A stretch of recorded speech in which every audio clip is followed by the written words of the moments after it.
Om Jnanatimirandasya Gyananjana Shalakaya Chaksurum Militam Jena Tasmai Sri Gurave Namaha Namo Om Vishnu Padaya Krishna Prashtaya Bhutale Srimate Bhakti Vedanta Shaminiti Namane Namaste Saraswati Deve Gauravani Pracharine Nirvise Sasanyavadi Paschacha Desatarine Manchakal Patarubhyascha Kripa Sindhubhyevacha Patitanam Pavanebhyo Vaishnavebhyo Namo Namaha Mukam Karoti Vachalam Pangulangayate Girim Akripa Tamaham Bande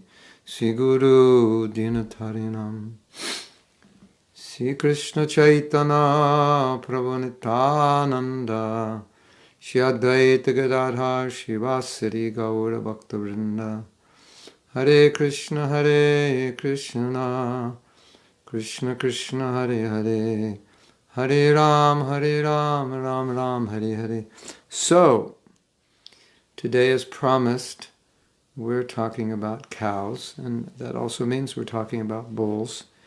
And most of us were not raised around cows and bulls, and most of us really didn't know the significance of cows and bulls before we became devotees, and perhaps we don't fully understand the correlation between how cows and bulls are treated and the sufferings of human society. So we are going to read some things from Prabhupada's books. We're starting in the first canto, and this is chapter 16, text 18, if you want to read along. So we're going to read, and we'll read and then we'll discuss.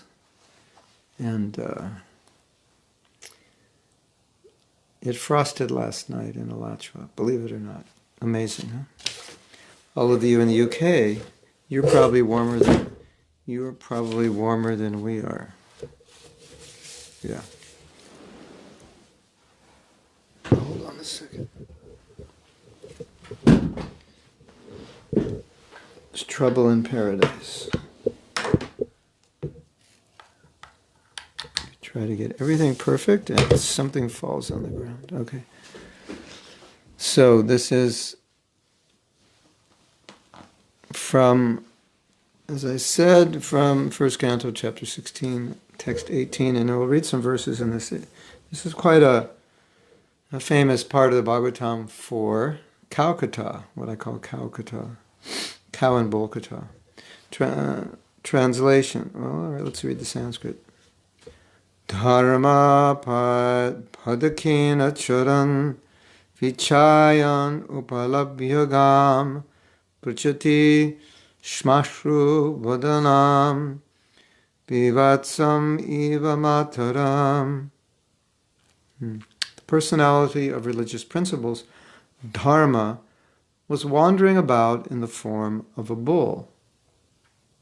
And he met the personality of earth in the form of a cow who appeared to grieve like a mother who had lost her child. She had tears in her eyes, and the beauty of her body was lost. Thus, Dharma questioned the earth as follows. So, Dharma, who represents religion,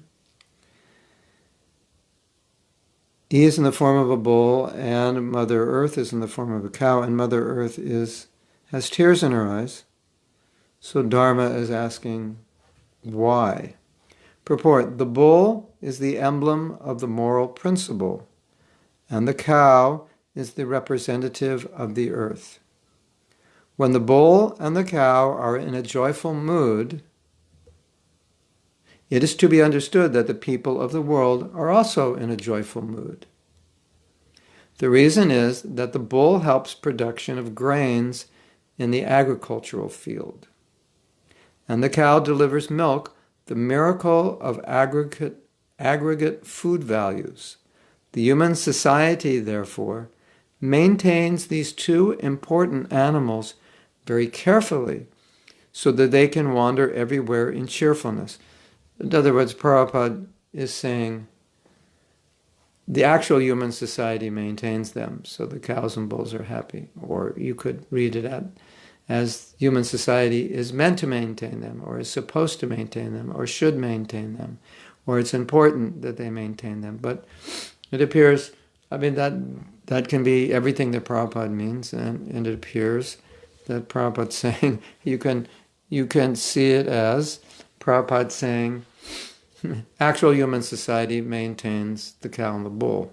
And we'll get that understanding by further reading. That's what he means. But at the present moment, in this age of Kali, both the bull and the cow are now being slaughtered and eaten up as foodstuff by a class of men who do not know the Brahminical culture.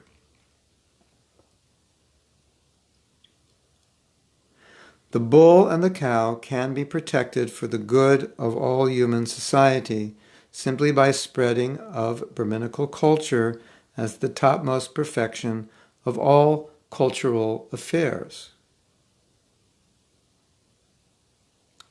By advancement of such culture, the morale of society is properly maintained, and so peace and prosperity are also attained without extraneous effort. When Brahminical culture deteriorates, the cow and bull are mistreated, and the resultant actions are prominent by the following symptoms. So I was just thinking when I was reading this, if you look at the political landscape, especially in America, even Republicans, or many Republicans who Trump represents, the Republican Party, are upset with him for various reasons, obvious reasons. And Prabhupada is saying here, essentially, that without Brahminical culture, you can't really expect much, because without Brahminical culture, people who are running government are not qualified. And so Prabhupada, of course, here is focusing on the protection of cows, and bulls, and that wouldn't occur to any politician, except if they're devotees, that this should be done. And so they're trying to solve problems, but at the same time, they're creating problems, and that will become more obvious. Because here in this part of the Bhagavatam, Srila Prabhupada is explaining the problems that are created when you don't protect cows. Now, there's some obvious problems, but there's some that are not, that are karmically subtle. So I think it's important for us to understand. And here Prabhupada is saying something which is quite simple but very profound. If there's Brahminical culture, you wouldn't have these problems, because Brahmins are not stupid. Sorry for being blunt, but Brahmins are not stupid. They're the ones that actually have the brain. So if we have Brahminical culture, it means there's going to be Brahmins who are guiding. The brain is guiding. Intelligent people are guiding. And so they understand the subtleties of how nature works. There's so many subtleties. And we learn about these when we become devotees. But most people don't understand. And this is what the Brahmins understand. So there's no question that the Brahmins would allow animals slaughtered, at least not cow slaughter. They would allow other animals to be slaughtered, but there are injunctions or rituals which have to be followed. So that the Brahmins represent Shastra, they give it to the kings execute. So the Brahmins are more like legislative here. This is what is to be done. It's not speculation, it's not democracy, it's not by votes. This is what Shastra says, this is how it works. It's not how you think it works or how you'd like it to work or how you want to adjust it to satisfy people, but this is how it works, and this is what is for the benefit of everyone. And now you, as Kshatriyas, the administrative class, you just make sure that people follow. Now, something amazing, I don't know if you're aware of, but you're probably aware that the Shastra does give sanction for the eating of meat, not the eating of cows, but lesser animals. Let's say we'll use goat or pig, for example. So there are certain mantras and rituals you follow, but those mantras and rituals are meant to discourage the eating of meat because, as you may know, the mantra is mangsa means me and you. In other words, when you're killing this animal, you're chanting a mantra which is saying that in my next life, I will be the animal, you will be the human, and you will kill me. So it's obviously meant to discourage you. If you have your head on correctly, you probably would think about this. If to just eat, to have a hot dog, I have to become a pig and be killed in my next life. That's quite an expensive price for a hot dog. But cows are not allowed to be killed. It's highly sinful. Cows are created by Krishna for the welfare of human society, both in terms of food and for sacrifice and for health, through the different products the cow gives. The cow's urine is beneficial, the dung is beneficial, the milk is beneficial, the milk you can make into so many products. You might say goats are beneficial because they give milk and like that. But cows, the cow dung is especially the urine, and the milk is especially valuable for human beings. And other animals, the cow dung is not useful generally. So in America, Prabhupada has pointed out that we kill cows, but we take care of dogs. So not that we should kill dogs, but it's the cow is much more valuable to take care of. So we're going to read on. This verse is going to list in the next verse the problems created when we don't take care of cows. And also one more point, as I said last week, if you weren't here, that Prabhupada is saying here in this verse about the value of milk, and you might say, but today it's been shown that milk is not healthy, and the cows are not fed properly, and the cows are, I call them GMO cows. Many of the cows are, I don't know if you could call them cows, but I'm not an expert in GMO, but the little I know is that I think it's common sense, when you modify nature, it creates problems. So nature creates something in a certain way, and then you modify it. So now this vegetable or fruit or animal is not the way nature created it. And in many cases, perhaps in all cases, it's very unhealthy. I don't know if you know anything about, God, I'm going brain dead. Microwaves, yeah. Microwaves alter the atomic structure of the item you're heating up or cooking, and it cooks it from the inside, and it's an unnatural way to heat something up. And because the atomic structure, as far as I understand, is disrupted, and when you eat that, anything cooked in a microwave or even heated, it is very unhealthy. It's not the way nature intended it to be. So when you alter nature, you create so many problems.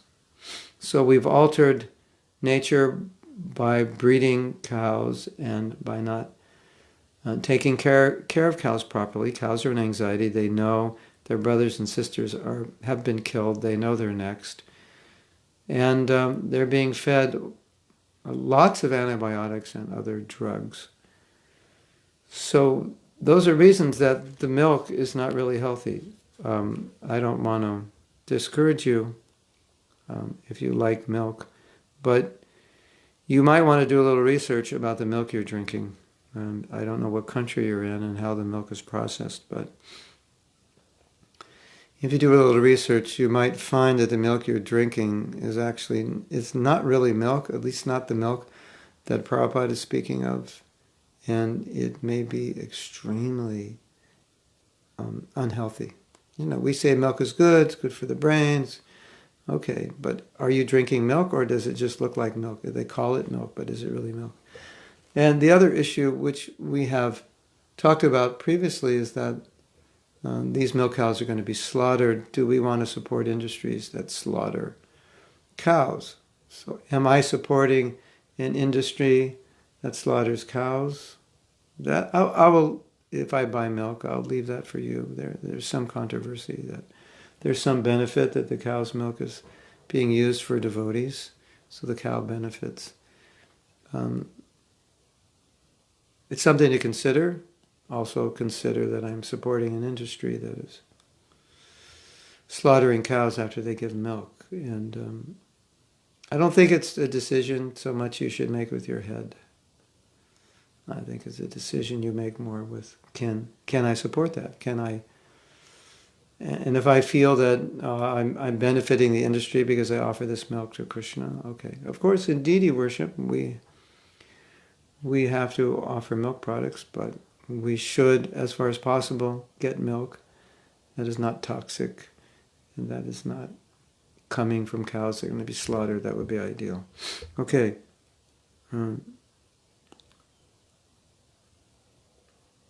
So this is text, what is this? Text 19. So we're in chapter 16 of the first canto, text 19.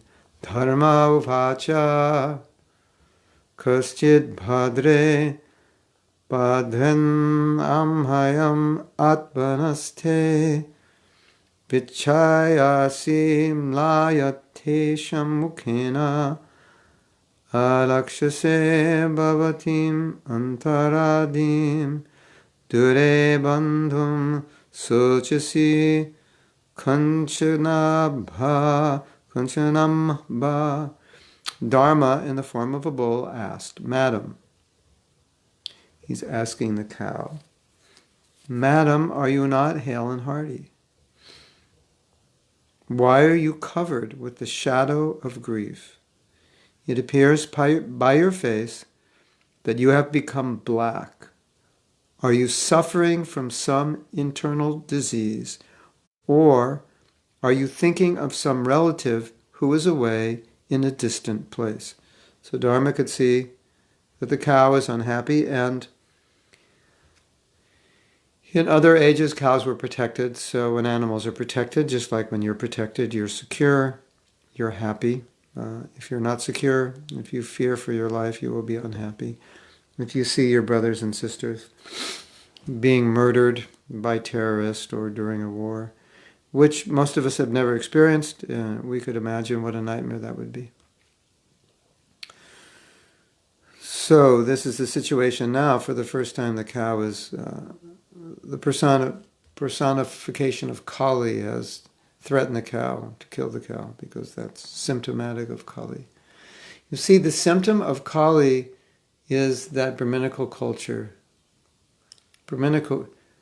Symptom of Kali Yuga, fundamental symptom is there's no Brahminical culture. And you probably know in the Bhagavatam, Prabhupada said Kali was ushered in by the degradation of the Brahmins. So degradation of Brahmins means you lose Brahminical culture.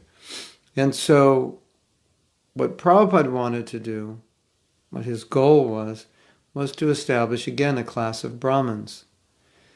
And he felt, or he thought, and told us that if 1% of the world could be Brahmins, that could change everything. And as the world becomes more ruined by the administrations of Shudras, hopefully at some point in time there will be so many Brahmins that will have some influence in government and people will actually see we know something. If you have Shudras ruling, you can't hope for much. Shudras are not supposed to have power, and they're not supposed to have wealth. So we have a very wealthy, you might call our leaders Vaishyas or Kshatras, but in the strict sense, they may have some Kshatriya or Vaishya or Shudra tendency, but in another sense, they're Mlechas. They're not even, by strict standards, even qualified as Shudras or Vaishyas or Kshatras, although they may have some of those tendencies. But it's not just having those tendencies, it's having the qualities. So I might have the tendencies of a Kshatriya, but I don't have the qualities of one. And even sometimes to call someone a Shudra, if you study the qualities of a Shudra, in many ways they're quite refined, more refined than most people have. So, because it's Kali Yuga and we're used to Kali Yuga and we're not really seeing qualified Kshatriyas, or it's rare, Brahmins, Kshatriyas, qualified Vaishyas and Sudras, we don't really know the standard, and so we kind of evaluate by their tendency for business or administration, or teaching. But it's much more than that. It's just not just because you teach, are you really a Brahmin? Although you're engaged in Brahminical work, so-called Brahminical work. Let me close this a little bit. Otherwise, I have Shiva Tilak. If you know what I mean. Yeah, it's better. The Brahminical culture is important, and Prabhupada has criticized so-called Brahmins, who are Brahmins by birthright. You all know that Prabhupada is criticized, but it's interesting, in a lecture, Prabhupada said that we're criticizing the Brahmins, but we're also being initiated as Brahmins, so it's a paradox or hypocritical if we criticize the Brahmins and we are also subject to criticism because we're Brahmins and we're not living Brahminical life. So that's important. So Brahminical life has many aspects, and cow protection is part of it. That's what Prabhupada's saying. Without Brahminical life, cows aren't going to be protected. No one will know. And you have the vegan movement, which is in a sense good because they're protecting cows, but that's not. It's because it's divorced from Brahminical culture. It's not perfect because they don't understand the value of milk. And I see many vegans speaking, and I wonder if they've ever actually interacted with cows, because the way they speak, it seems they're not really aware, or they're misinformed. The cows, you shouldn't give the milk to humans, it's all meant for the calf, we're stealing it, etc., etc. Those things aren't true. But let's read the purport. The people of the world in this age of Kali are always full of anxieties. Everyone is diseased with some kind of ailment. From the very faces of the people of this age, one can find out the index of the mind. Everyone feels the absence of his relative who is away from home. The particular symptom of the age of Kali is that no family is now blessed to live together. To earn a livelihood, the father lives at a place far away from the son, or the wife lives far away from the husband, and so on. There are sufferings from internal diseases, separation from those near and dear, and anxieties for maintaining the status quo. These are but some important factors which make the people of this age always unhappy. So now you might be wondering, in the last verse it said, Prabhupada said in the purport, cow and bull are mistreated and the resultant actions are prominent by the following symptoms. The following symptom is the cow is suffering. And then in the purport, Prabhupada talks about how people are diseased, people are in anxiety, and they don't live at home. And so he's saying this is a result of not protecting cows. And how would that be? Well, in traditional culture, as Prabhupada said, you're living by plowing the land with the bull and getting milk from the cow, and the milk is extremely nutritious. And when you leave the land, you go into the city. And when you go into the city, as we know, at least there are some people, the way the modern culture is set up, there's some people who have to travel 5 days a week to earn a living, or have to be gone for weeks or months on end to earn a living. Whereas in traditional society, it was village economics. So either you're growing your own food and then you're bartering it, or you're doing some service that's needed, creating some product or offering some service within your village. So it's a great opulence to be able to... did you just hear that? That was a gun. You know where we live? We live around people who are hunting deer right now. It's kind of unfortunate environment, but that's the consciousness here. Because we have deer all around, and they find some very perverted pleasure in killing an innocent deer. It's really sick. So, isn't it interesting how Prabhupada's equating the lack of protection of cows to disease? You're not getting good food, we know we're not getting good food. Our food is pretty useless.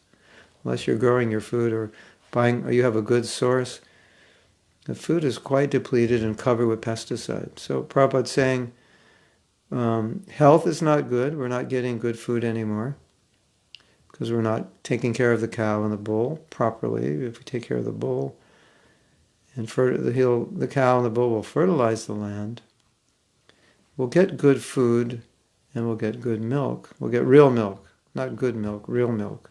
Well, when I say milk, I mean real milk, not the stuff that looks like milk. And that is really healthy. Those vegetables and grains you grow in that milk is really healthy. So, I was just told I was talking to a devotee and she just had a child. She was 42 or 43 or something. I said, oh, it's kind of old to have a child. She said, oh no, there's people living in the mountains. These women, they have children between the ages of 60 and 80. I said, how is that? She said, oh, they lived to be 120. I said, how is that? I said, well, the air is pure, the water is pure, and the food is pure. So Prabhupada has said in Kali Yuga, age span should be 100. That's interesting because someone lives to be 100, it's like we applaud them. They're a rare breed. But in theory, if you had good water, good air, and good food, you would living to be 100 would be kind of normal. So the other point Prabhupada's making is because you don't protect cows and bulls, then you have to live in cities, and in order to earn your money, it's awkward, it's artificial, and you either have to drive long distances or you may be separated from your family in order to earn income, and you're always moving around to find a job. And those of you who are working in the IT world as contract workers, when your contract's up, then you get another job, and maybe in another city, and you have to uproot yourself. Or whatever, you may have to fly to America, you're in India, work for an American company, and come to meetings and be gone, Anyway, let's read the next verse. Well, Krishna Karshan has something. It's good to learn to live without milk and milk products. I personally don't want to offer our deities violent milk products. There are so many alternatives nowadays. Yesterday I bought coconut milk.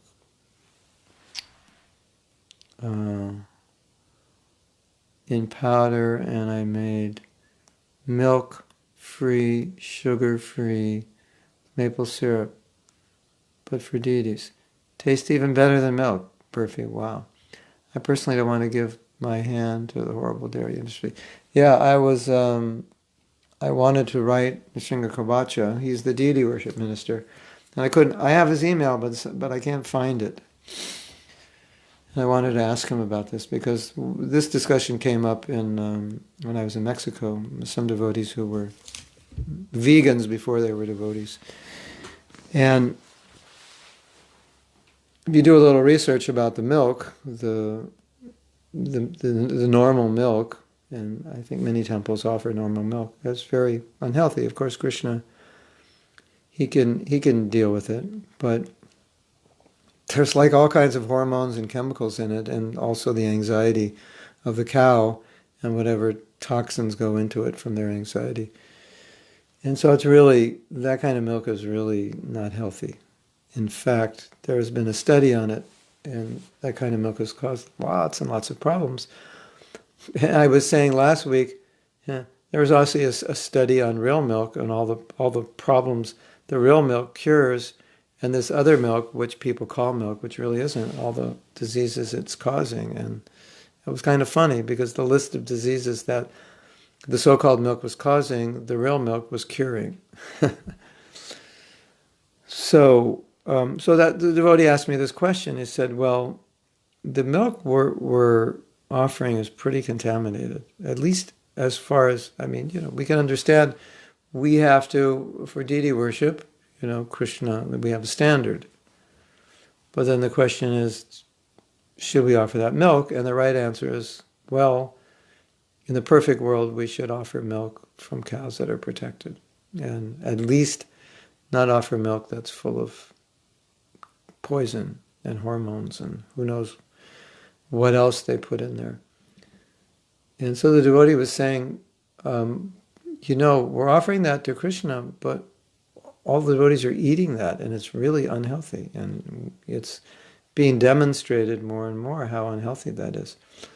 So what do you say about it? And I said, I'm going to write Nishringa Kavacha. And unfortunately, somehow I can't find his email address, but I can ask some devotees who live in New Govardhan to ask him on my behalf. And he's the deity worship minister. Obviously, he's thought about this. I can anticipate his answer, and I think his answer would be, number one, have your own cows and get milk from them. Number two, get milk from protected cows. And that number two would be ideally cows which are protected by devotees. Like in America, we can get milk from our farm, Gita Nagari.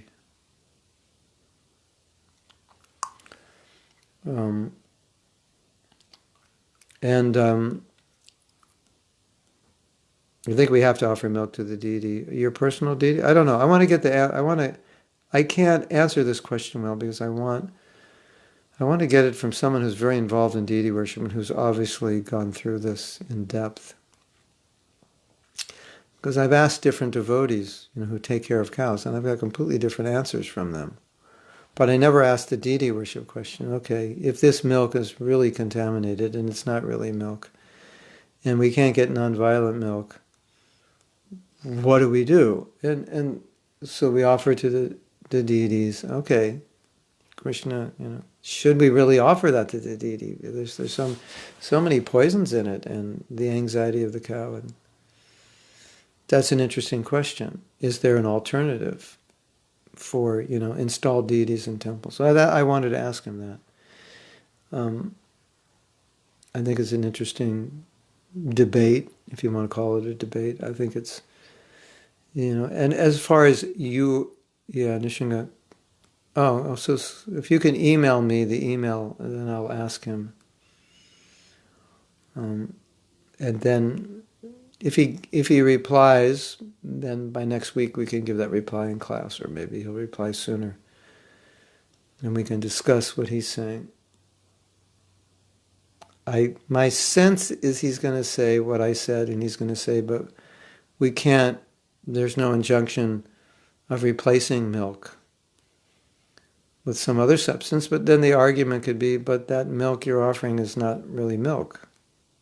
So why not replace it with like coconut milk? Because that milk we're offering isn't, someone could say, it's not any more milk, cow milk, than coconut milk, because that's not really even a cow. It just looks like a cow.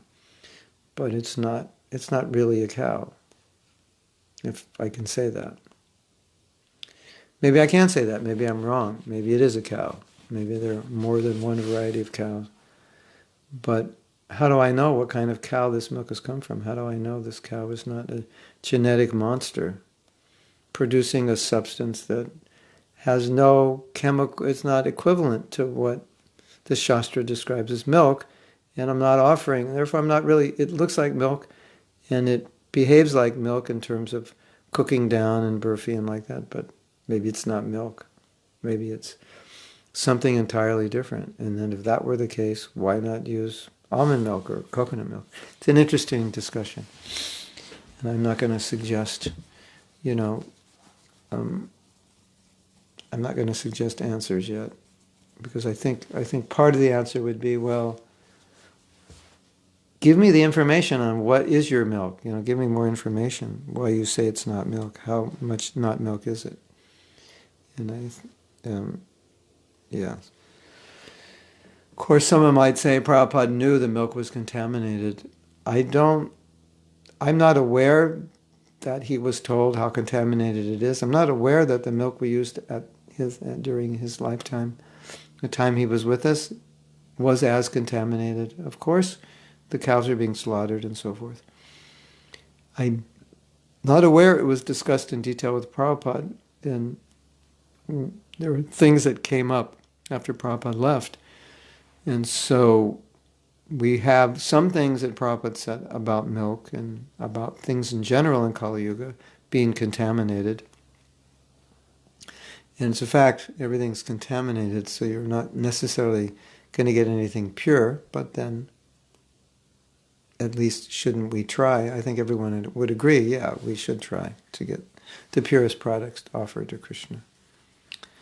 And in the long range, the long, how do you say that? In the longer scheme of things, it was definitely Prabhupada's plan to have farms where we would produce all our own food. Let's read a little more and see what is happening here in this part of the Bhagavatam. So, the cow says, I have lost my 3 legs and am now standing on one only. Are you lamenting for my state of existence? Or are you in great anxiety because henceforward the unlawful meat-eaters will exploit you? Or are you in a sorry plight because the demigods are now bereft of their share of sacrificial offerings because no sacrifices are being performed at present? Or are you grieving for living beings because of their sufferings due to famine and drought? With the progress of the age of Kali, 4 things particularly, namely the duration of life, mercy, the power of recollection, and moral or religious principles will gradually diminish. Since dharma, or the principles of religion, would be lost in the proportion of 3 out of 4, the symbolic bull was standing on one leg only. When 3/4 of the population of the whole world become irreligious, the situation is converted into hell for animals. That's a fact. There's no question. In the age of Kali, godless civilizations will create so many so-called religious societies in which the personality of Godhead will be directly or indirectly defied. This is I think one of the symptoms of Kali Yuga. We see this extreme ignorance in the name of religion, extreme hypocrisy in the name of religion. We see bona fide religions being vilified, their gods, which is the same God that's worshipped in all religions, being blasphemed. And it is like a thief accusing an innocent man of stealing. And so this is pervasive in the world of religion today. It is so ironic that people who have such a meager religious life are condemning those who have a very strict religious life because they're not part of their clan. They adhere to other shastras, other scriptures. Okay. And thus, faithless societies of men will make the world uninhabitable for the saner section of people. That's such an interesting statement. And thus, faithless societies. Prabhupada's talking, he's referring to religious societies in which God is actually defied. Not known to them, they think they're honoring him, but he's defied. And now Prabhupada's saying, because of that, the world will become unsuitable for saner sections of society. So what is Prabhupada saying? He's saying that the religious societies are causing the degradation because they don't understand God. They vilify bona fide religion, and they encourage, directly or indirectly, sinful activity. And so they're responsible for the degradation because they're supposed to be responsible for the elevation, but it's not even neutral. They're not able to elevate people. And you might say, but they help people in their moral life. They help people become kinder or better husbands, better wives. They help people believe in God. That's all true. But Prabhupada here is particularly referring to the protection of cows and bulls. And they do not in any way advocate the protection of animals. And in some cases, some religious sects are concerned that their members are becoming vegetarians. They think that means it's moving them towards Eastern religion. And of course, Eastern religion and their concept is of the devil. So anything that smells of Eastern religion, such as yoga, vegetarianism, they would discourage. Not all, I can't say all, I'm not generalizing, but definitely I've come in contact with some religious movements who find vegetarianism to be somewhat antithetical to their beliefs, which is, of course, utter foolishness. Which verse was I reading? That's 1:16:20. Let me finish and then I'll take your questions. It's so interesting, isn't it? And thus, faithless societies of men will make the world uninhabitable for the saner section of people. So we're already seeing this with terrorism, even with terrorism and crime. These are symptoms, but also look what's happening here in America with this fire. It's the most devastating fire we've ever had. And with mass shootings that are going on. So most people wouldn't equate such things to the lack of protection of animals or to abortion. But whenever nature's laws are broken, then we have to expect these kinds of things. I mean, I don't know if you've seen pictures, but basically a whole city was destroyed. It looks like an atomic bomb was dropped on it. Everything is burnt. Every car is burnt. Every home is burnt. I don't even think there's any homes left. It's amazing. And, people are wondering what's going on. Well, one of the things that Prabhupada said is quite interesting.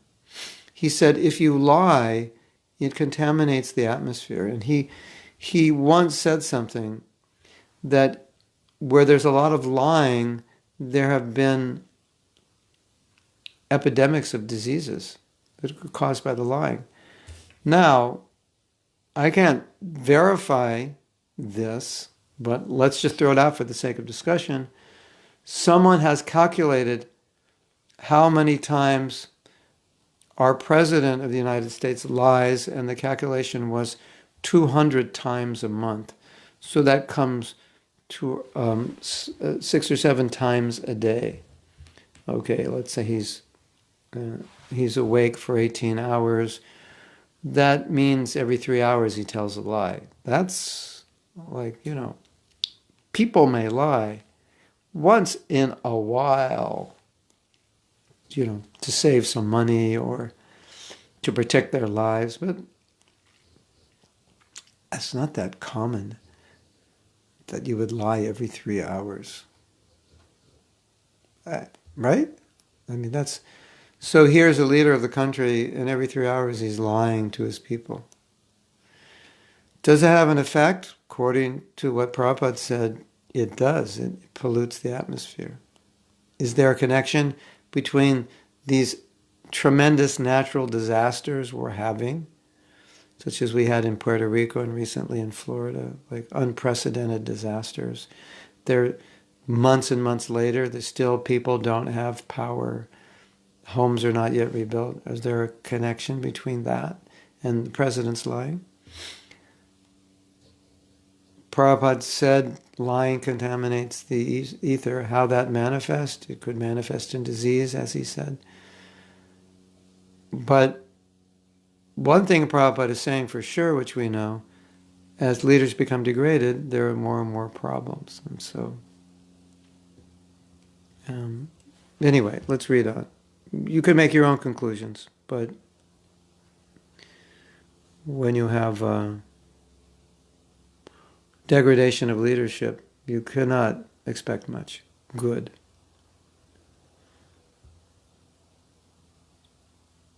There are gradations of human beings in terms of proportionate faith in the Supreme Personality of Godhead. The first class faithful men are the Vaishnavas and the Brahmins, then the Kshatriyas, then the Vaishyas, then the Shudras, then the Malechas, the Yavanas, and at last Chandalas. Chandalas are dog eaters.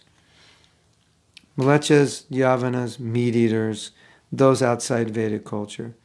So we were Malechas and Yavanas. And maybe some of us were Chandalas. Dog eaters are more rare. The degradation of the human instinct begins from the Malechas, and the Chandala state of life is the last word in human degradation. Someone had posted something, had posted on Facebook, not something, they posted on Facebook quotes from Mahabharata of how eating food obtained from different sources, cooked by different people, affects the consciousness. That was very, very interesting. If you get food from this person, it affects you this way. Food from this person, it affects you this way. And it was a whole list of various ways, various persons you get food from, and how it affects your consciousness. If you get food from a thief, if you get food from a this or that, yeah, it's quite interesting. All horrible effects. So,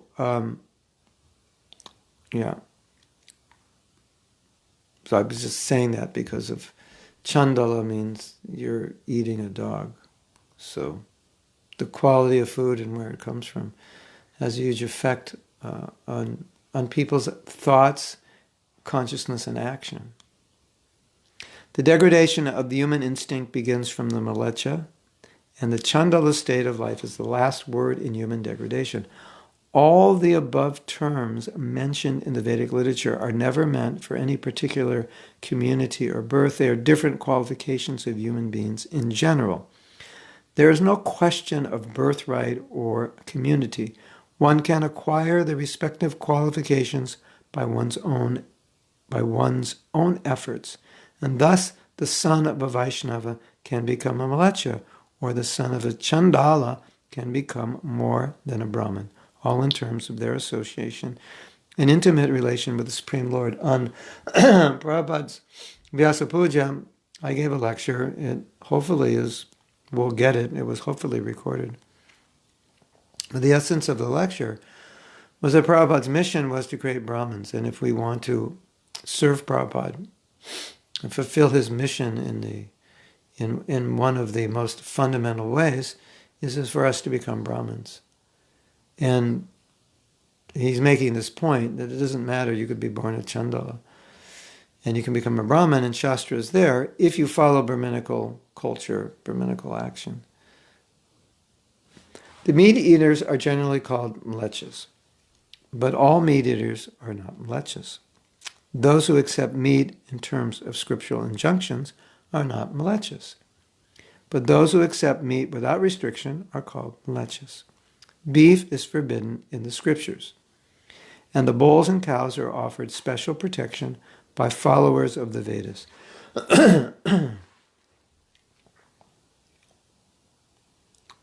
But in this age of Kali, people will exploit the body of the bull and the cow as they like, and thus they will invite sufferings of various types, because they don't understand, because there's no Brahmins telling them, and they have no faith in Brahmins anyway. But Prabhupada, I don't know if I mentioned this last week, but Prabhupada said something that's so heavy, so deep. He said that all the problems in human society are a result of cows not being protected. Cows, when you say bull, we say cows, we mean bulls also. All the problems of human society are caused by the lack of protection of cows. Meditate on that. That's amazing. So we have so many problems, and it's all set in motion because of the reactions that are being caused by the killing of cows and bulls.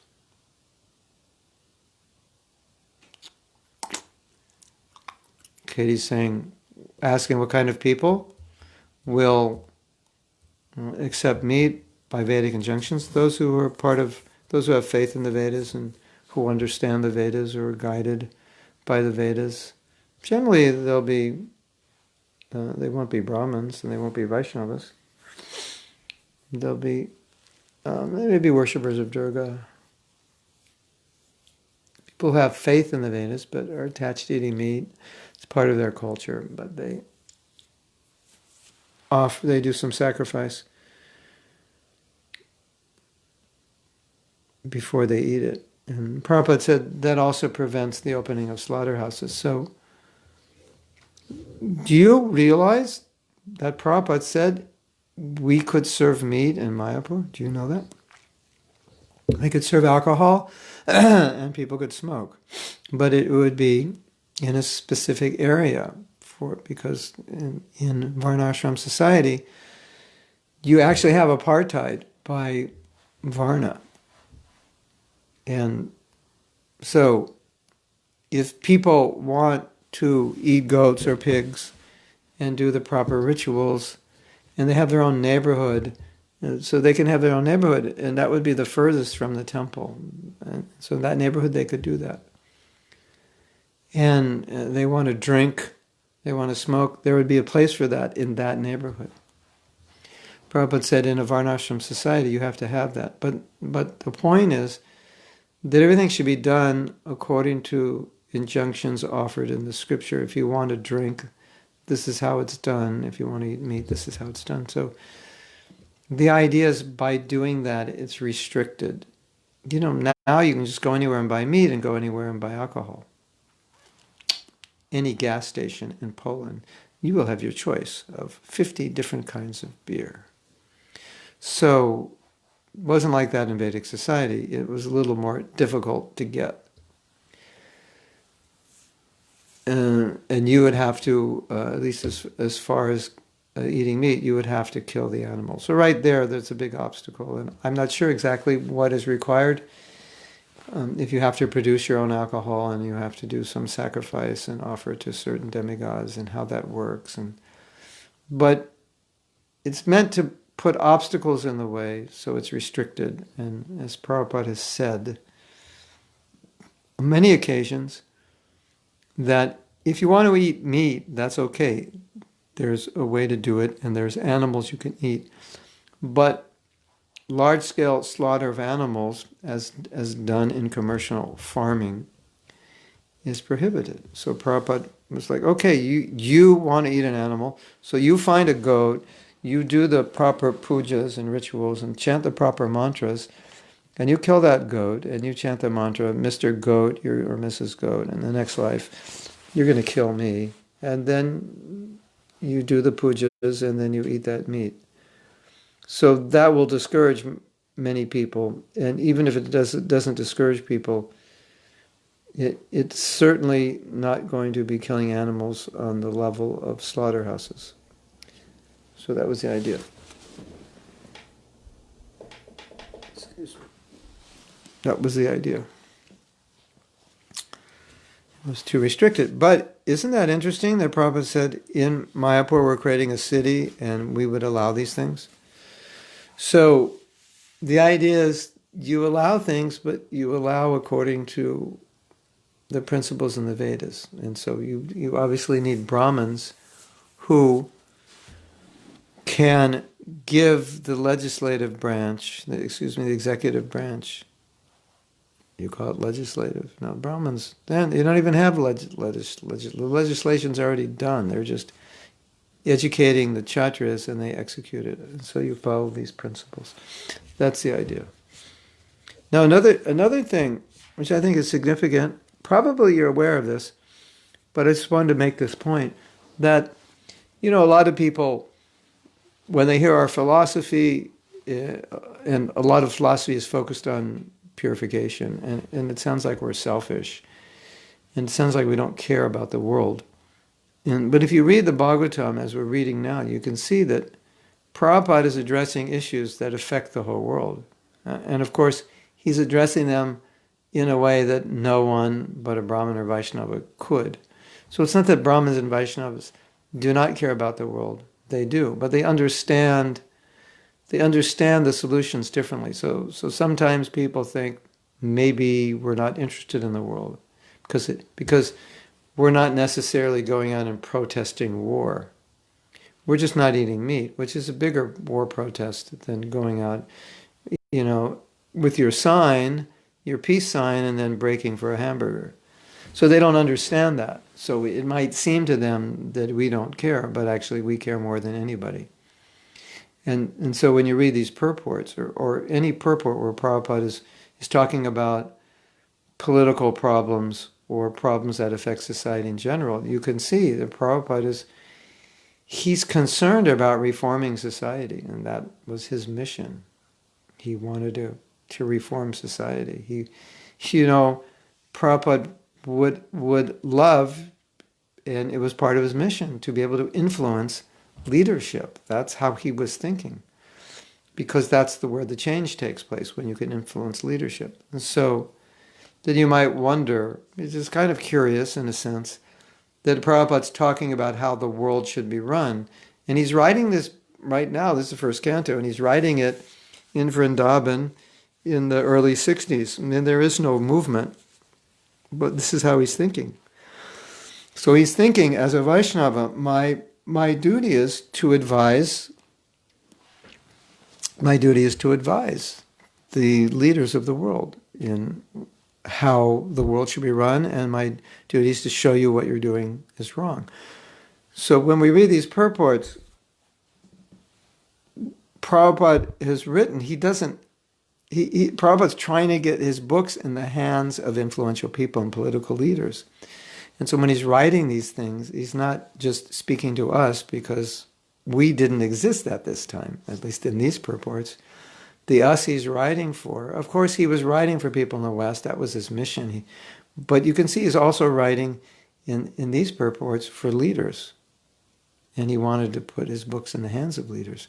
So we can't say that as Vaishnavas we're not concerned about the world. Rather, we could say we are the most concerned, because Vaishnavas are the most compassionate, but we can also say that our concern is not, how should we say, it's based in, it's solution based in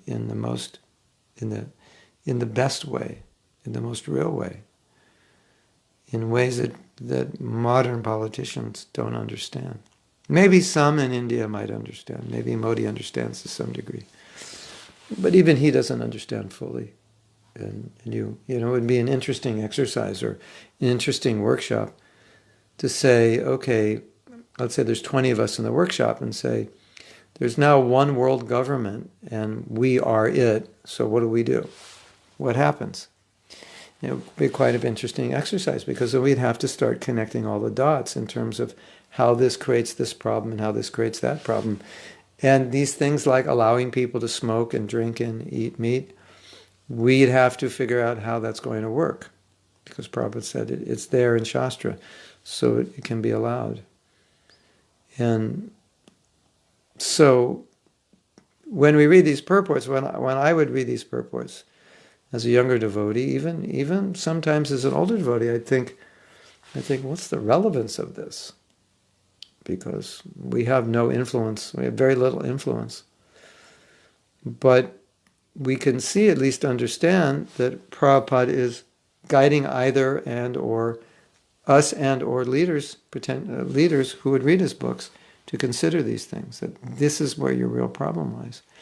You're not You don't have Brahminical culture because you don't, you can say the problem, as we said, the problem is we're not protecting cows. That's the cause of all the problems. But really, take it one step further. And the problem is we're not protecting Brahmins, because if you protect Brahmins, cows will automatically be protected. Women will be protected. Elders will be protected. Children, everyone will be protected if you protect Brahmins.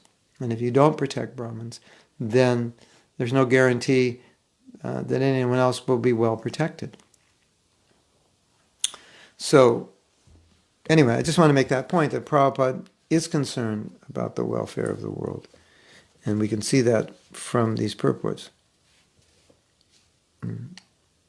The degradation of the human instinct begins from the malechas. And yeah, we read that. The meat eaters are generally called malechas. No, we read that. The people of this age will not perform any sacrifice. The Malecha population will care very little for performances of sacrifices, although performance of sacrifice is essential for persons who are materially engrossed in sense enjoyment.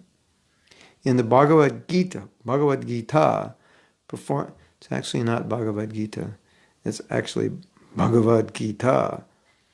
Isn't it strange? When I say Bhagavad Gita, then you're thinking, that's not how it's pronounced. It's pronounced Bhagavad Gita.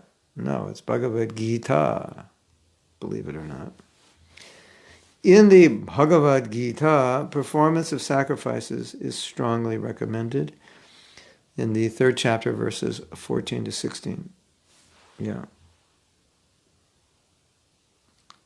So now here Prabhupada's talking all about sacrifice. So I'll take some of your comments or questions.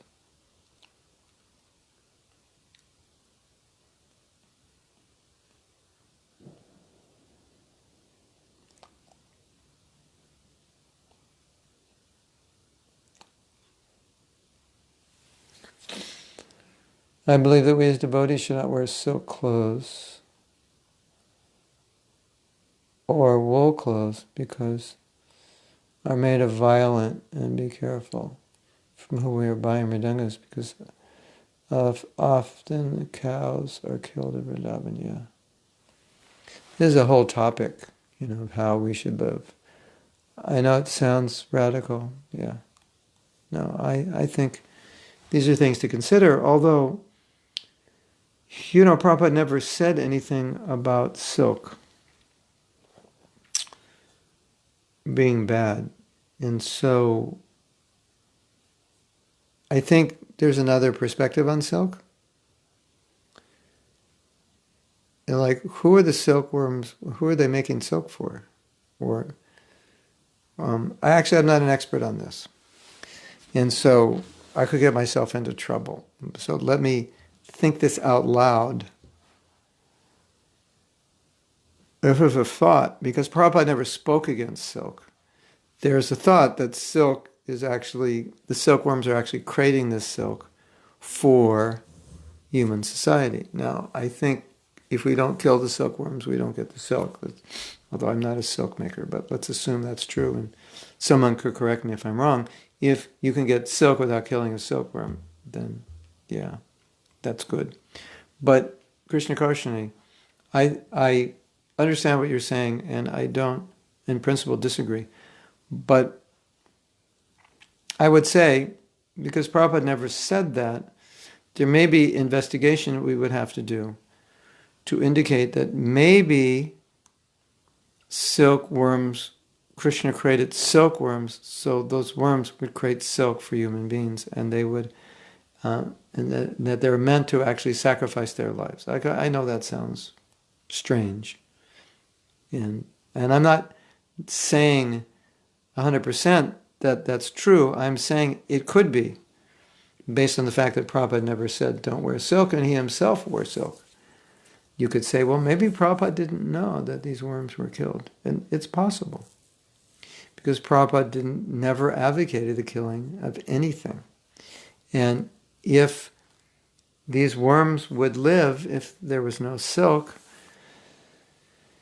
and we can't demonstrate that actually silkworms were created by Krishna to produce silk for humans, then your argument stands. We shouldn't wear silk.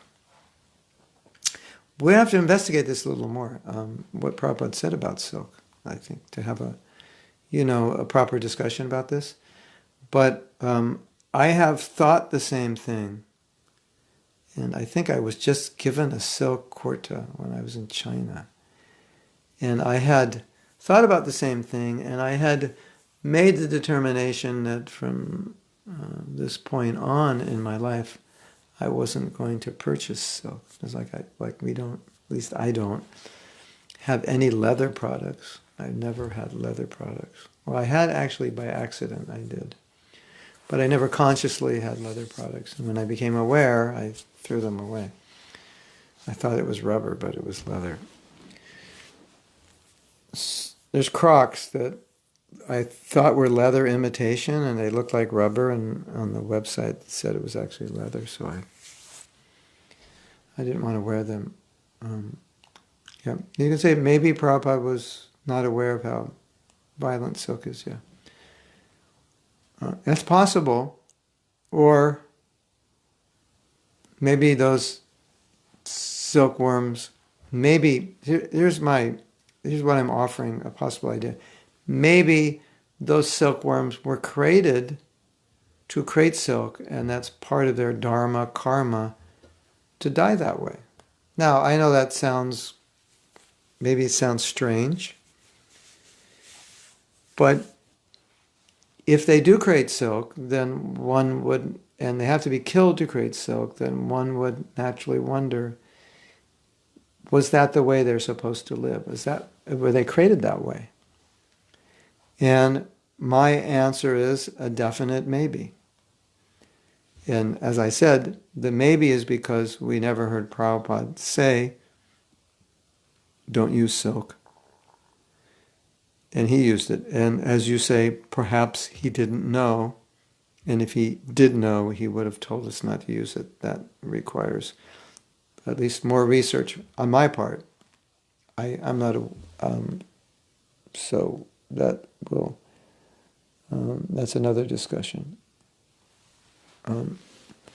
And as far as, there's two things also here that's going on. One thing is your personal choice, and one thing is what you might suggest to devotees in general, like in a class or in something you write. And they're really two different things. If you don't want to use silk, if you don't want to take milk products, you don't want to support these industries that are, you don't want to eat food which was where insects were killed in the process. There's so many things. If that's something you feel strongly about and you feel that it's the right thing for you, then of course nobody should, you should go ahead and do that. But if you're preaching it, then you have to have a stronger basis to preach it. In other words, it's one thing to say, I don't feel right supporting an industry that slaughters animals, or I don't feel right supporting an industry, buying a product that has killed so many worms. And or you could say, I don't buy clothes that are made in China because, or some country where children are working and in very difficult situations. I don't want to support that, or I don't want to buy food where people are exploited and so forth. And yeah, that's fine and wonderful. But to make that as a philosophy for all of ISKCON, then it takes another level of discussion. Because the fact is people are being exploited everywhere. And so yeah, it's good if you can avoid exploiting them in one place, but to avoid exploiting them in every place may not be possible. And so sometimes we find hypocrisy and hypocrisy in our choices. Hypocrisy we can't avoid. It's just, okay, I'm not going to buy this product. Yeah, but look at the clothes you're wearing. They were, sewn by 12-year-old girls who work 15 hours a day and make $1 a day. So that's, so you can get these fashionable pants for $20, whereas if they're made in America, they'd be 65.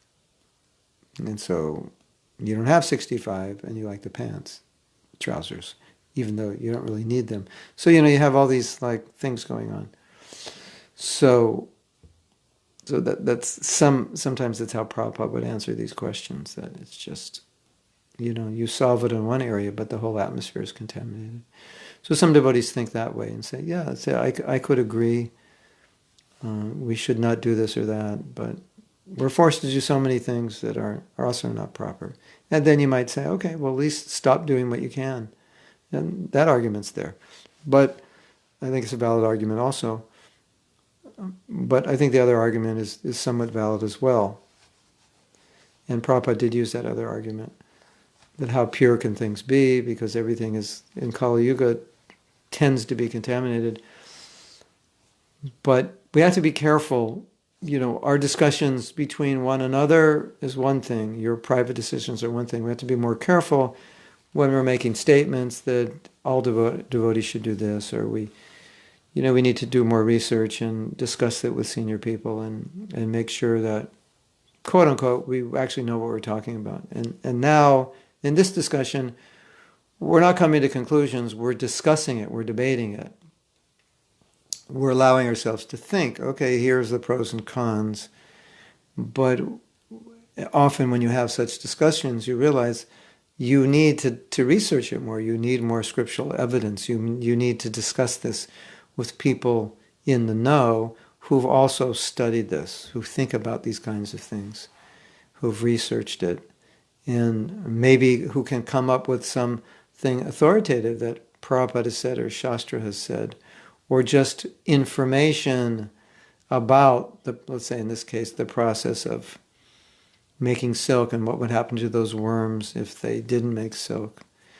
Maybe you find out that all the worms would go into a state of depression if maybe their dharma is to make silk. I mean, it sounds funny, but I think there might be some truth to that. Maybe that is their dharma, to die in the service of human beings. And they make silk, and that silk is made into cloth that's put on the deity, and so on and so forth. So these are interesting discussions. I'm just trying to look at it both ways, so we can think about it more broadly. But I'm glad you brought that up. It's an important point.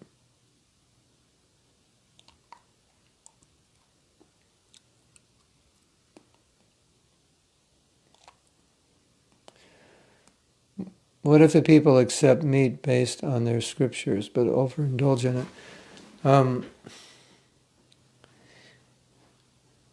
We would say that any religion that allows people to eat the cow is not a religion. And in Vedic society, if we were in charge, that would not be allowable, would not be acceptable. You can have your religion, but you can, it would be acceptable. You can eat the cow when the cow dies. If you need to eat the cow, let it die naturally. But Prabhupada criticized this because the people of India went to Mahatma Gandhi and said that you should stop Muslim people from killing cows. I think they have maybe a ceremony, or a so-called religious ceremony. I'm not sure. I think there was maybe somebody knows, a religious ceremony in which they killed cows. But in any case, we know that they eat meat. But as far as I remember, there was discussion with Gandhi that they're killing cows publicly as part of a so-called religious ceremony, and you should stop it. And he said, I can't stop it, it's their religion. So Prabhupada condemned him. Or I don't say condemned, Prabhupada, maybe he condemned him. At least Prabhupada criticized him for saying, he said, how you can't allow something sinful to continue because it's part of someone's religion. You can't protect it because it's their religion, because it's not religion, it's irreligion. And so in the name of religion, you have to stop it. So is that Eid ul Adha? Is that the ceremony? Katie is a former Muslim. Is that so? That's true, Katie? That ceremony is there.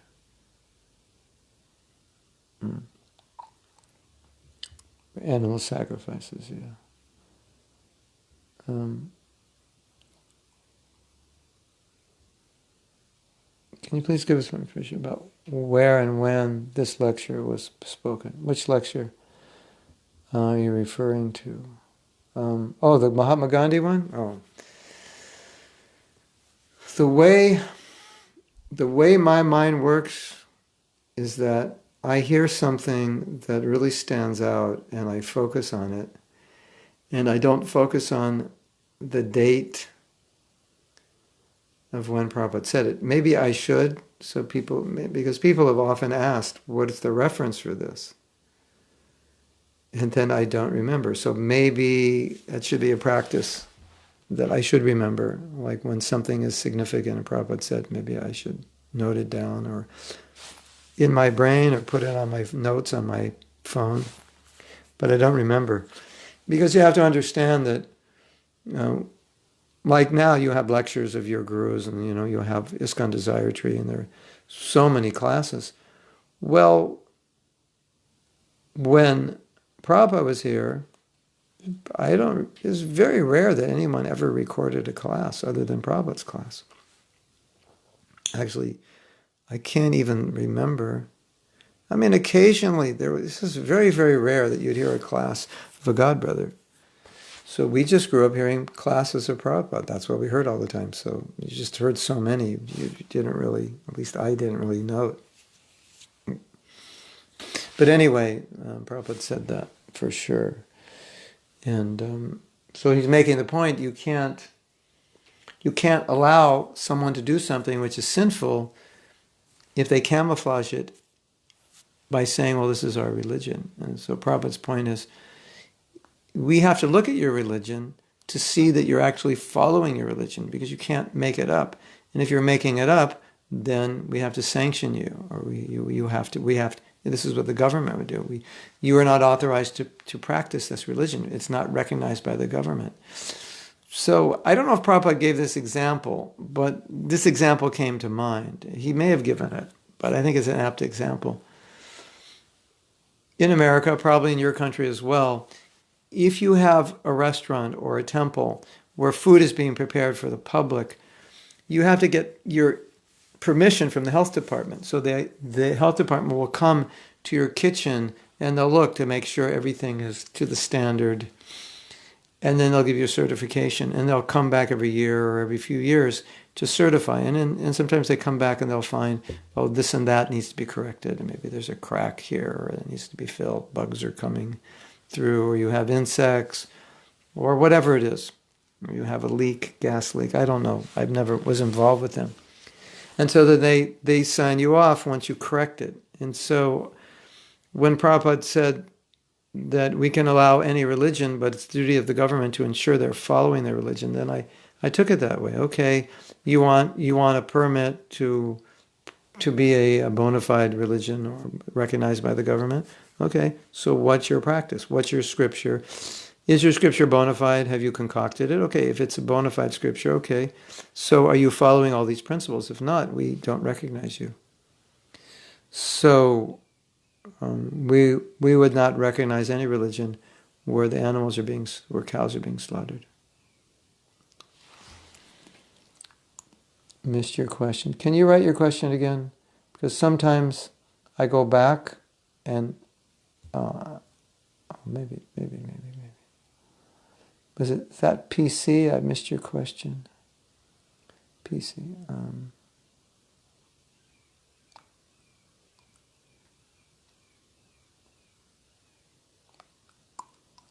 PC.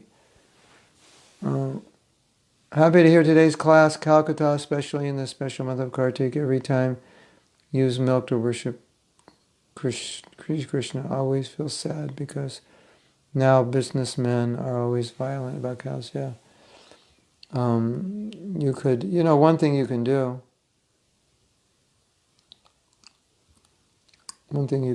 is, I mentioned this last time, I was thinking about this morning. I have enough land to have cows, but we're not always here. And so we pay for the food for a cow at the temple.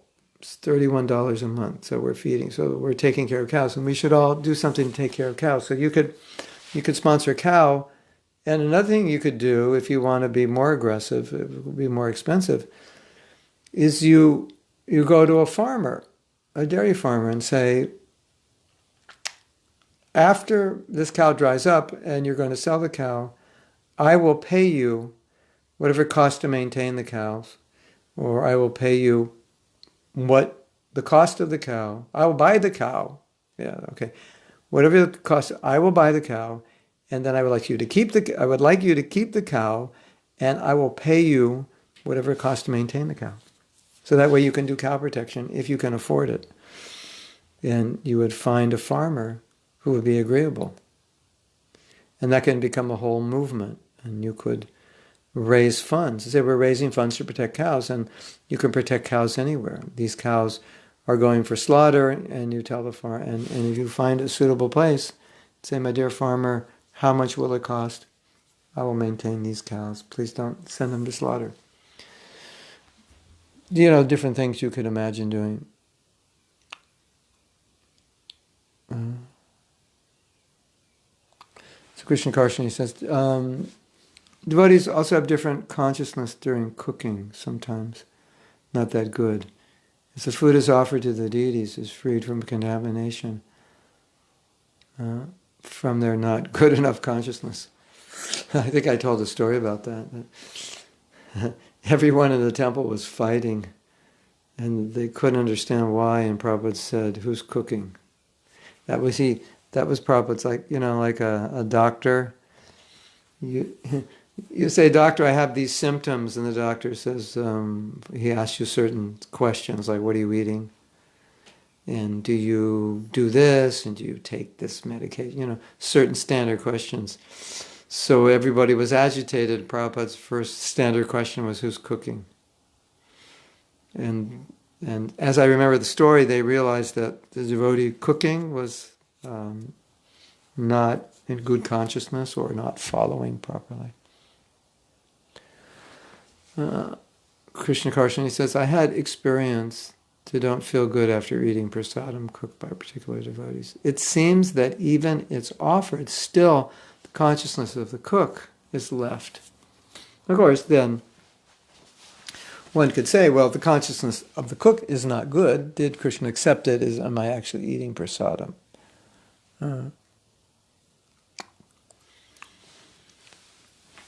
Katie's asking, how does it work for devotees from other religions? You mean eating meat? Well, there's a conversation. I've told this before, but it's an interesting conversation. And they were discussing Christianity. And so one devotee had a really good question, which I'm glad he asked. And he said, I think actually there was a Christian in the room, and they were discussing. Because Prabhupada often said, it could be any religion you want, and you just, glorify God and so forth. So, I believe it was Tamal Krishna Maharaj, he said, Prabhupada, if someone's a real Christian, an actual Christian, how will they live? What will they do? And Prabhupada said, they'll do what we do. They'll follow the four regulative principles, and they'll glorify God. They may not chant the Hare Krishna mantra, but they'll glorify God. He said, it'll be exactly the same. It's quite interesting, isn't it? Because although the scriptures are different, and the context, the historical context is different, Prabhupada's saying, on a practical level, it will manifest in the same way, because the teachings, more or less, are the same. And isn't that interesting? That on a practical level, it will manifest. Or your mantra may be different, but in terms of the four regulative principles, it will be the same. And so, if you go down the scale, to religions which are governed by lower modes of nature that aren't sattvic religions, then some allowance for meat eating, meat other than the cow, would be allowed. Some allowance under restriction, as we discussed before. But never the cow. And never unrestrictedly. As far as, like, let's say, in Islam, what restrictions are there, in Christianity.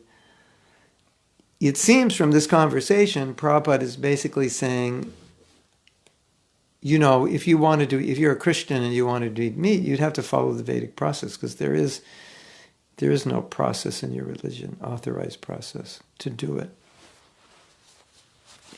So you have a problem with religions that are not within the Vedic culture, because they have general theology, but they don't have a lot of practical application as to the Vedas. So then you run into so many gray areas, which brings up the question that people often ask Prabhupada: is there's so many religions in the world, why are you preaching another religion? And we can see why, because the religions are contaminated. And there's so much, and there's also so much ignorance. There may be knowledge, but there's so much ignorance as well. So Krishna consciousness is a Brahminical culture, and the Brahmins we have the Shastra, the highest Shastra. The other Shastras, Prabhupada said, the Shastra of the Islamic religion and Christian religion, he said, those Shastras are Malecha Shastras, meaning those Shastras are outside of Vedic culture. So you get general ideas, but as I'm saying, practical application is given in the Vedas. But it's just a problem. It's just problematic in a sense if those religions oppose the Vedas. Because if they didn't oppose the Vedas and they were willing to acknowledge and accept Brahminical culture, then we could work well with them. The world could be a much better place. But they oppose us. And in that opposition, it kind of confirms what Prabhupada said. It confirms what Prabhupada said, that it's a Malecha religion. Because they're in opposition to the Vedas. And that's what it means to be Malecha. You're outside that culture.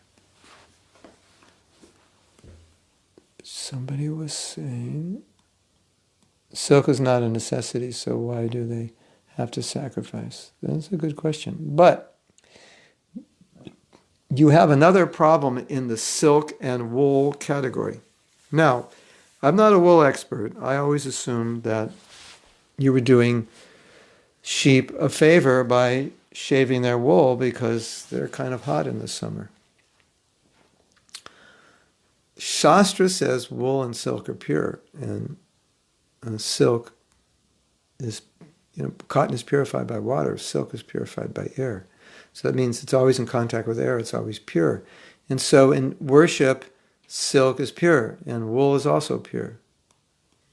You're not supposed to bring anything into a bathroom, it contaminates it. The ether in the bathroom is contaminating, but if you bring wool or silk, it's not, because wool and silk don't get contaminated. And synthetic is always contaminated, even after you drink it, not drink it, even after you wash it, it's still contaminated. And cotton, after you wash it, it's pure. And silk and wool, they're always pure. So now, isn't that interesting that the Shastra is saying that silk is pure? So it doesn't sound like Shastra is condemning it. Interesting. It's, as I said, the topic is, it's broader than it appears. It's simple. Don't use it. You're killing worms, but it's more complicated than that. Katie says, I heard that when you offer the food to Prabhupada first, he takes out from the food all the imperfections. Yeah, if you're following properly. No, but still, your consciousness is, anyway. The right answer is just be in the right consciousness when you cook, and be in the right consciousness when you offer, and everything's good. And especially if you're a cook in a temple, you definitely want to be cooking in the right consciousness.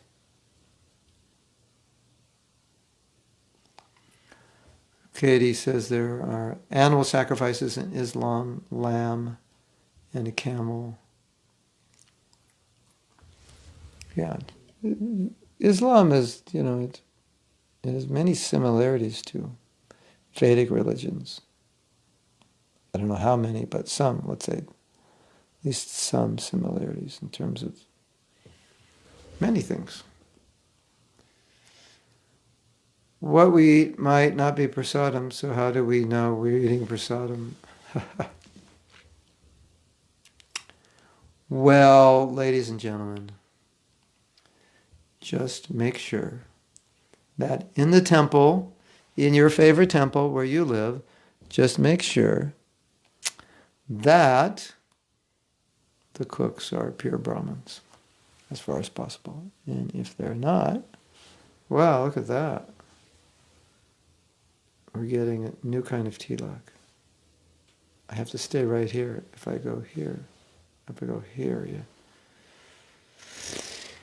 It's my effulgence. Wow, mystic power. Okay. Yeah. Sun is really bright.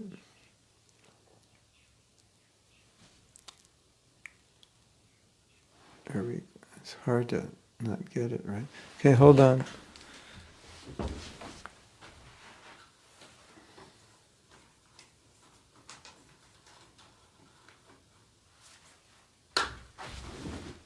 Oh, that's even worse.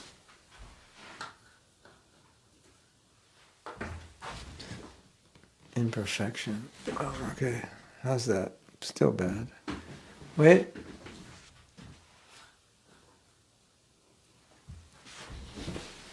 Still bad. Tilak. Okay. If I sit over here, it's better. Right? Sort of. Well, not perfect.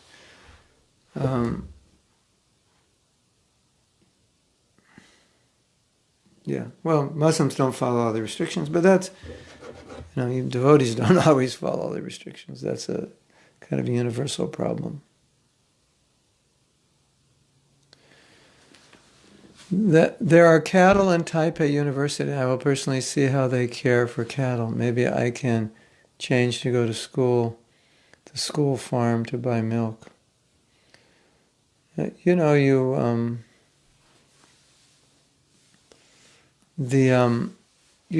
thing you can do, some temples have done, is that they didn't buy a farm, but they got some land. They got some land. Yeah, they got some land. Let's try this. They either bought some land or they rented some land. Not far from the temple, just, in some cities you just drive a little bit out and you get country. So they, you'll find country not far from the temple, and they got some land, either bought or rented, small property, and they had some cows. And they took care of cows.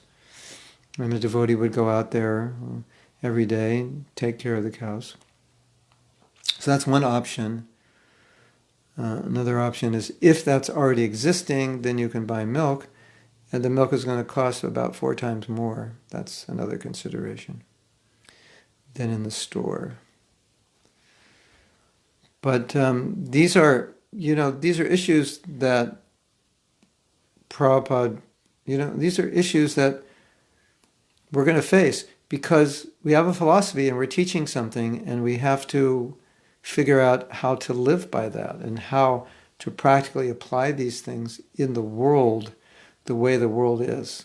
Because the way the world was when these teachings were given is not always the way it is now. And so the teachings are still valid, but how to apply them in this situation is often more challenging. In Vedic times, nobody killed cows, so, that was easy. Solve that problem. But it's so, I was just thinking this morning before this class that it would be nice that we all think, what can we do to aid cow protection? If you can't do something in your local area, maybe you can give a donation to a cow protection program. We have this program called ISCALP, International Society for Cow Protection. ISK, International Society, no. ISCOWP, I think it's called, ISCALP. So they protect cows, or there may be some farm in your country or a country next to your country. They need help. They'll need help feeding the cows.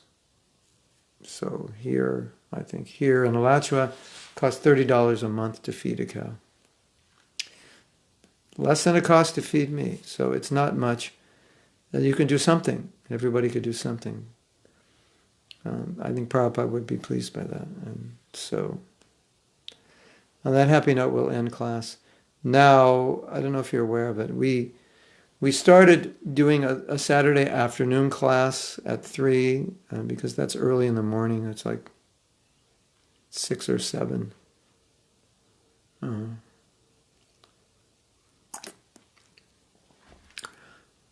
It's 6 or 7 in Sydney. So, as I think I told you last week, we were doing a Monday class and it didn't work. So we're doing this Saturday. While I'm here, when I don't travel, we're doing it on Saturday. So if you're around, it'll be 3 o'clock Eastern Standard Time. So that will be 3 o'clock. It will be 6 hours and 25 minutes from now. And that will be on Damodar Astakam. Not Damodar Astakam. Oh, I could read the Damodar Astakam commentary. There's a beautiful commentary. We're reading from the Bhagavatam about Damodar Astakam and reading from the commentary of Vishwanath Chakravarti Thakur as well. So if you want to come for that, you can.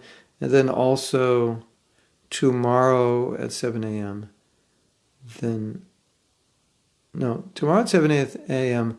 will be the class in Damodar Astakam. And this afternoon, I'm not sure. We're going to do a story from Bhagavatam, and I usually pick a story. So we'll see what story we're going to do. I'll leave you in suspense. No, I think I said...